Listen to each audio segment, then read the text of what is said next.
Welcome to Decades of Heistery, where we cover safecrackers and bank heists from 1926 up until U.S. involvement in World War II. It is April 1926, and April is active, with us seeing a robber named James Shoemake. We learn about robberies in Turlock, California, and Garland, Texas.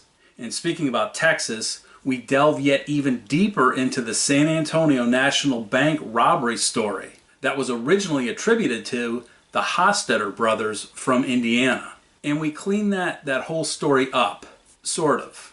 We've got a shootout, 2 bank heists, and a huge courtroom drama for part 1 of April 1926, Decades of Heistery. Story 1 takes us to Indianapolis, where on April 2nd, 1926, the police were watching for, quote, underworld haunts, end quote, in the roads leading into town. They were on the lookout for one James Shoemake, S-H-U-M-A-K-E, who was an alleged counterfeiter and or bank robber. He'd escaped the day before, April 1st, from a Vincennes, Indiana gun battle in which Detective Simon Carie was fatally wounded. That detective, incidentally, will be added to our honor roll video, which is going to, out of necessity, I believe, become a series. A special series of videos dedicated to the police and the innocent bystanders who were injured or fatally wounded because of the actions of these robbers. Anyway, we see that Vincennes, Indiana police had telephoned to let the Indianapolis police know that Shoemake was probably heading their way, and he was in a Ford touring car.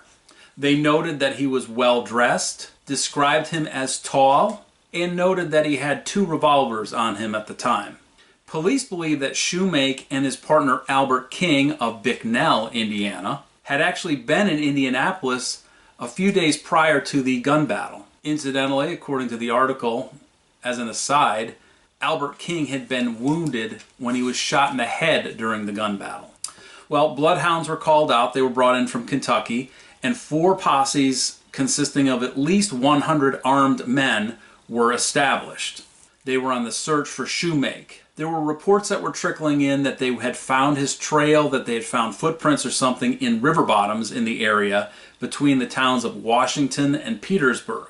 Meanwhile, Arkansas police had actually telegrammed Vincennes police because they thought that Shoemake had been involved in a robbery that took place in Arkansas previously. Well, detectives went and questioned Albert King about potential involvement in that robbery. Presumably, and not noted in the article, we can assume that Albert King's head wound wasn't serious enough for him to die or be disabled where he couldn't communicate. So apparently it wasn't as bad as it sounded. Meanwhile, yet again, we find out that the Department of Justice had been actually tracing the whereabouts of these men, since they were actually suspected of robbing a national bank somewhere in what the information revealed says, quote, in the West, end quote. Apparently during that robbery, old money that was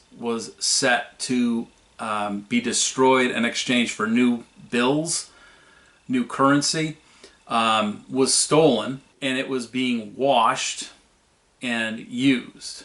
In fact, the passing of that money was actually what alerted Detective Carie in the first place. He'd heard that someone in the area, in the Vincennes, Indiana area, had noted money being passed that wasn't right.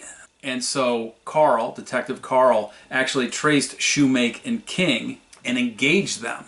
There was a short auto pursuit, and King was actually struck in the stomach and died shortly thereafter. Shoemake and King continued to flee, but police overtook them pretty quickly. That was the point when the perhaps gun battle part 2, or a continuation of the first gun battle, took place. That's when King was struck in the head. At that point, Shoemake leaped from the vehicle they were in, located another vehicle nearby. It was occupied by what the paper called, quote, 2 farm boys, or farmer boys, end quote.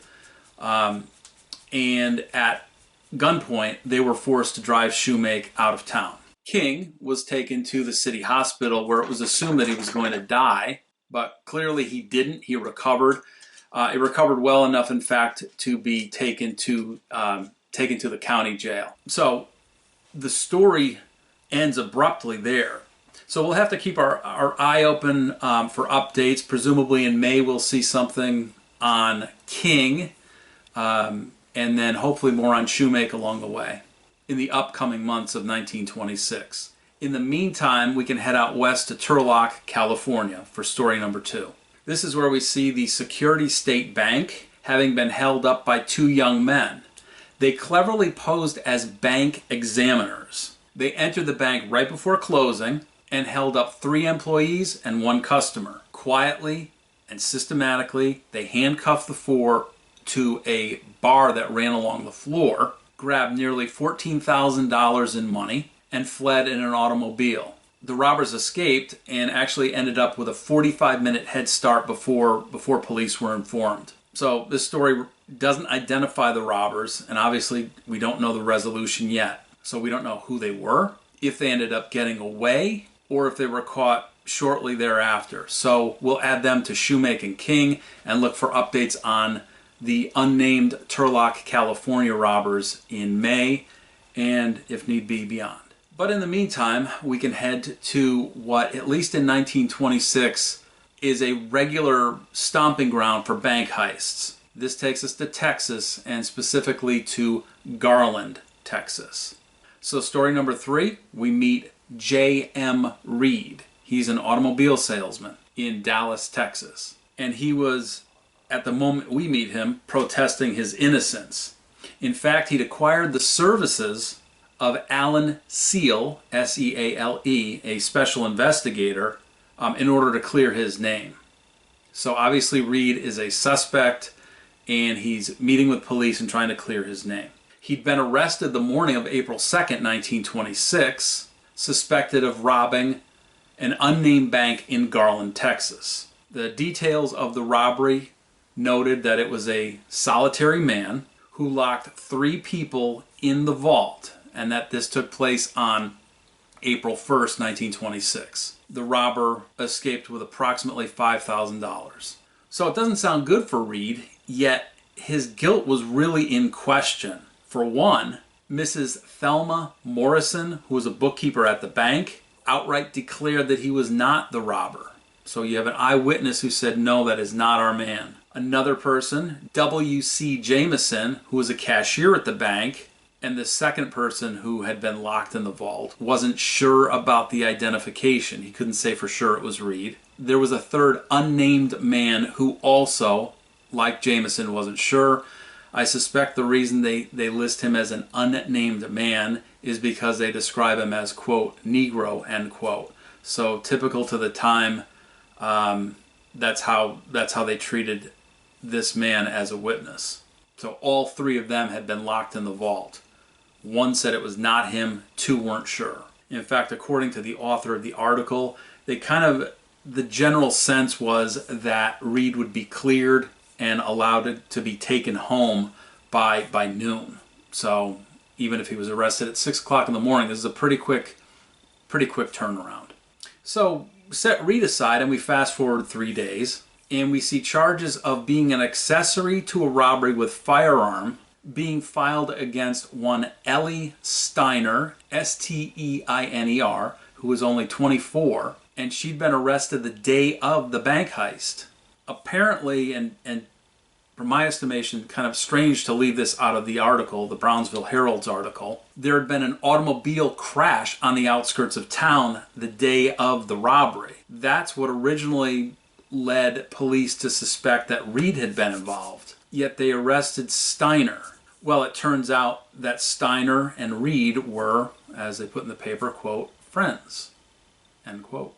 And that she'd actually been arrested after the automobile accident when she actually held up a truck driver, turning said truck driver into a, quote, unwilling chauffeur, end quote. And then they made a speedy flight from further out of town. Well, we have police descending on Steiner's house. They enter, And at that moment, an unidentified man was seen leaving the room that he and Steiner had been in, and he leaped out of a window and escaped. So is that Reed? We don't know yet. Meanwhile, police had latched onto a different man who they thought may have been the single solitary male robber. In fact, he'd been arrested at home with his wife, but ended up providing what they considered a flawless alibi and was almost immediately released. So it's a confusing story in a way, and one will add to Shoemaking King and to the unidentified Turlock, California robbers. Is Reed the man who leaped out the window? That would be tidy, for sure. Is Steiner maybe the mastermind behind this? Was she a participant, the getaway driver? It sounds like that's a possibility. So we'll look for some sort of resolution on Reed, Steiner, and the Garland, Texas bank heist. But since we're in Texas, we'll stay here, since it's a big state, and take a deep dive into the San Antonio National Bank robbery that we've been following since throughout March anyway. In April alone, there were 9 stories between the Brownsville Herald and the San Antonio Light. And know that the robbery was originally attributed to the Hostetter brothers, 2 of the 3 Hostetter brothers. Hostetters were active in Indiana, in Indianapolis, Indiana, and had supposedly escaped there after a robbery and shootout, gone down to Texas, had been arrested, escaped a jail, etc. in Laredo, and were at least initially considered the robbers of San Antonio National Bank. We followed up on the Hostetters and traced them to Buffalo, New York. So, different story. Their story takes place in March of 26. Around the noon hour, so around the lunchtime hour, while the robbery had been taking place, hundreds of people had been walking down the street, Commerce Street, going back and forth in front of the bank. The robbers had escaped in a car that had been parked out on Crockett Street, and then they ended up heading east out of town. Originally, it was thought that they'd stolen $50,000 worth of cash. It turned out after an audit that it was $19,138. So a clue was discovered by San Antonio police when 11 pieces of torn bills were found, and it's possible that the robbers had noted that some of the money had distinctive marks on them, and that they were actually parsing the bills, peeling away some of the bill that had the identifying marks on them. So today's parlance, we would call them marked bills. All right, so we have 4 suspects who are arrested on April 1st, and were in the process of being, quote, grilled by police. In fact, the 4 had been positively identified by employees. One of the persons identified was one who had held a sawed-off shotgun during the robbery. In addition to those 4, charges had been filed against 2 additional ones. So now we're up to 6 robbers already. So 6 suspects. The district attorney, named Chambers, determined that the best process would be to hold a reenactment with all 6 of the robbers, 6 of the suspects, actually taking them back to the bank.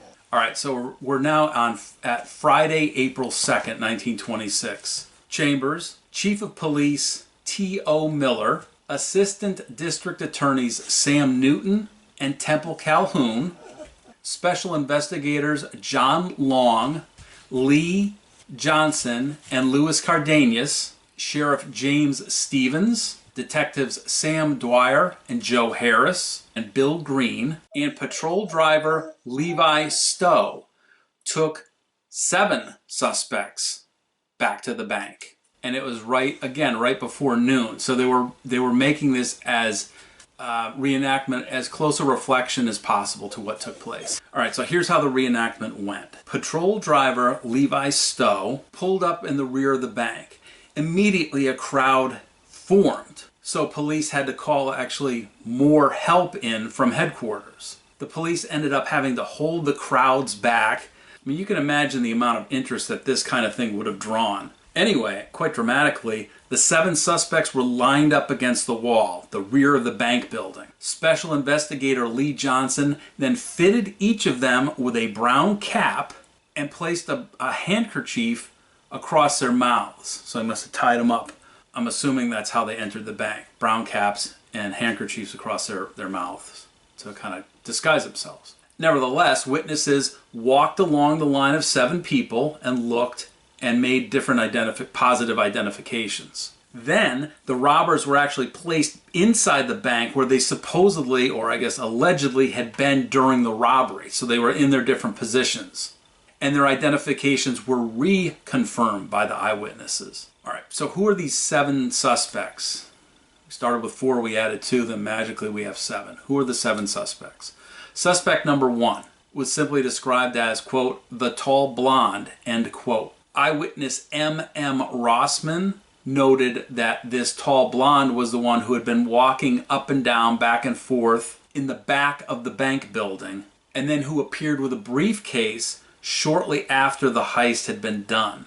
Rossman positively ID'd him as the man who had carried the money away in the briefcase after the heist. Suspect number 2, a local San Antonio man. He was immediately charged after being identified. In fact, he was the man who was identified as having had the sawed-off shotgun. And the person who identified him had the gun held on her. Her name was Mrs. J.R. Pierce. Now, little did the robber know that as he was holding the shotgun on Mrs. Pierce, that Mrs. Pierce had actually tripped a floor alarm that had been concealed under a rug. So that's quite dramatic, but this San Antonio man added a little bit further drama when he, quote, asked for the truth serum, end quote.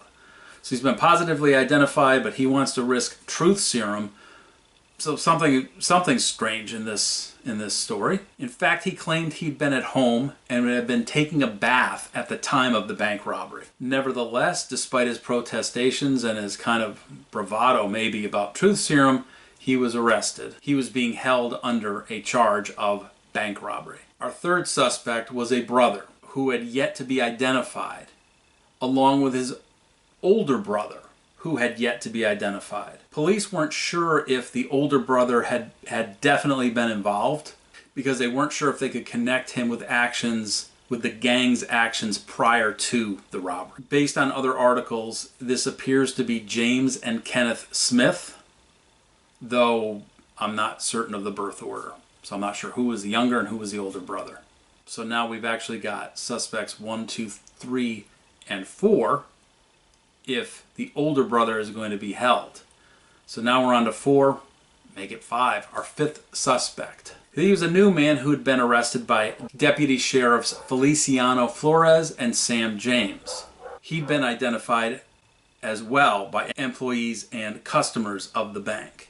Speaking of customers, Emil Waymeyer, who was a local dairyman, and his wife had been in the bank during the robbery. They claimed that this man, who had just been arrested, was the one who backed Emil Waymeyer and his wife up against a wall as the horde, as they called it, entered the bank. So he may have come in and spotted Waymeyer and his wife and taken out either a revolver or I guess a pistol or a long arm and held it on them and backed them against the wall. Next up, if we're considering James and Kenneth Smith as numbers 3 and 4, we're now up to our 6th man, our 6th suspect. And this man was well known to local police. In fact, he was easily identified as not having been involved, and he ended up being released during the reenactment. According to the different papers, perhaps with a little poetic license, this suspect later allegedly said, quote, "My mug saved me," end quote. Apparently he also said something to the effect of, "I've always wished that I had another face, but this old mug of mine got me out of this, so I'm glad I've got it." Anyway, he was alleged to have said this from atop the bank steps as he was being released. You can imagine the crowd gathered, listening and laughing along with this man, newspapers scribbling, reporters scribbling down the facts, taking a photograph or two. Very dramatic image. We have another man who was unidentified at this point. He'd been arrested the day of the reenactment and brought in, and possibly they were considering another suspect. So we've jettisoned the local man with the funny mug bit, but now we've added yet another one. So we're back up to 7 potential suspects. Okay, so they wrapped things up after the identifications were made and reconfirmed. And on the way back to the jail, the police stopped at A.S. Moore Sporting Goods house, where Mr. Moore made comments and an identification. Moore identified one of the suspects as having come into his store on the morning of the robbery. That suspect allegedly came in and asked about a specific 12-gauge shotgun, to which Moore said, "We don't carry, quote, that line of guns." I suspect that means the man said, "Do you have a Winchester 12-gauge shotgun or a Remington 12-gauge shotgun?" Moore said, "No, we don't carry that line, that brand of shotgun." So like this is a vaudeville, a Laurel and Hardy, a Peter Sellers kind of, you can almost see this being a script. He says, "You carry the Winchester 12 gauge.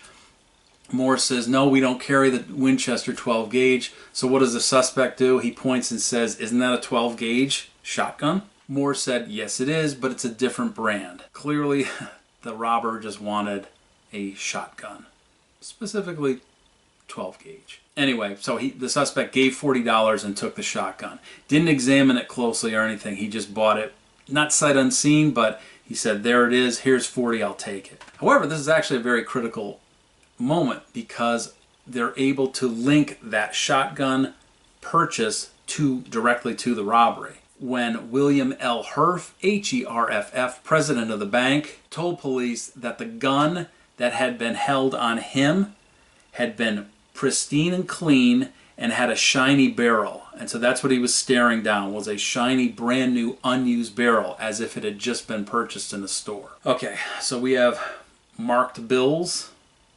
6 or 7 suspects, some witness testimony and positive identifications made and reconfirmed, and there were even more clues out there that the district attorney and his assistants were looking into.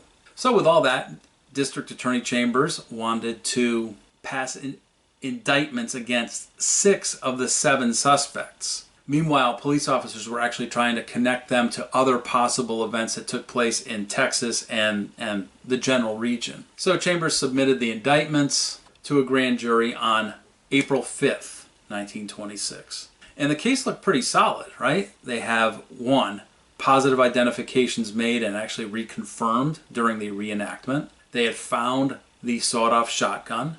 They had found the briefcase that had carried the money out of the bank. They have testimony about the activities of the bank robbers immediately prior to and then following the bank heist. Some of the evidence they were still looking into included cashier's checks from a northern bank. North of Texas could be Oklahoma, but it could also be Illinois or New York. So we'll just call it a northern bank. As well as a letter that was found in possession of one of the suspects. That letter provided some clues that the district attorney wanted to follow up on.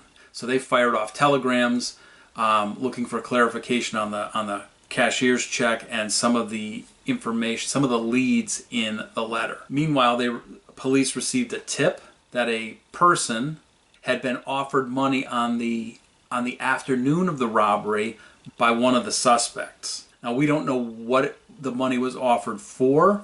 It could have been hush money. It could have been money for some sort of service that the citizen had done, whether knowingly or unknowingly, that was related to the bank robbery. Next, for this case, we have evidence number 7. We have a letter that was found in the home. This is a different letter that was found in the home of a suspect. And it stated that the author, who we assume was the suspect, was planning on starting a new business soon. How was he going to fund that? Where was the seed money from? Most likely it was from this bank heist. So police searched the premises to see if they could find the money, but they did not discover any of the loot. So based on everything that Chambers provided for his case, San Antonio held the largest veneer, V-E-N-I-R-E, jury pool in Bexar County, Texas, court history, at least to that time. 750 people were called in from whom the jury would be chosen. Special judge O.M. Fitzhugh set the trial to begin on April the 15th with the order of the suspects to be tried yet to be determined. But now we can finally place names with those suspects that we had, that list of 6, 7 suspects that we had. We have the Smith brothers, Jack, not James, Jack and Kenneth Smith, Otis Yeager, Joe Hobrecht, Errol Collins, and Elmer Wilkins. So we have whittled the trial down to 6 suspects. Strangely, at least from my novice perspective, Hobrecht and Wilkins were granted bail, while the other 4 were denied and sent right to jail. So 2 of the suspects of an armed bank robbery that originally they thought was $50,000 was reduced to $19,000, still a lot of money back then, and they were free on bail. Hobrecht's counsel was looking to sever Hobrecht's case from the other 5 or from the gang itself. So Hobrecht and his counsel wanted him to be tried as an individual, not as part of this gang. So presumably his role was lesser, and this was obviously going to provide Hobrecht with some advantage. And it was thought that Collins and Wilkins would probably pursue the same idea of severing the case. All right, so April 12, 1926, we have all 6 suspects. They arrive in court, and according to the report, they're wearing just the latest style of clothes, and many of their relatives were there in support of them. Kenneth Smith's case had indeed been severed, and he was on the docket to be tried first. So the remaining 5 were sent back to jail, and Smith, not surprisingly, pleaded not guilty during arraignment. So again, the trial to begin on April 15th. Kenneth Smith was going to be the first one up. So it began April 15th, and by 4 p.m., Kenneth Smith had been found guilty and sentenced to 15 years in jail. That's fast. And that left 5 suspects yet to be tried. So there's tons going on with this San Antonio National Bank story. So we'll certainly have to follow up on the remaining 5. What is the outcome of their trial? Tons of questions yet to be followed up on, but we can wrap up this first installment of April 1926. There are going to be 3 of them because April was so active. We've met Shoemake and King taking a head wound. We've come across 2 unnamed youths in California who pose as bank examiners. We stayed in Texas for that confusing J.M. Reed, Ellie Steiner, possible Garland, Texas bank robbery. And then we dove deeper on the San Antonio National Bank story. Tried to clear it up, perhaps muddled it even more. Eventually we'll clear this up. So again, we'll follow up on all of this as information comes to light in May of 26 and beyond as we march from 1926 to 1942. Now I want to thank you for spending your time with Decades of History. Until next time. Where somebody waits for me, sugar sweet, and so is she. Bye.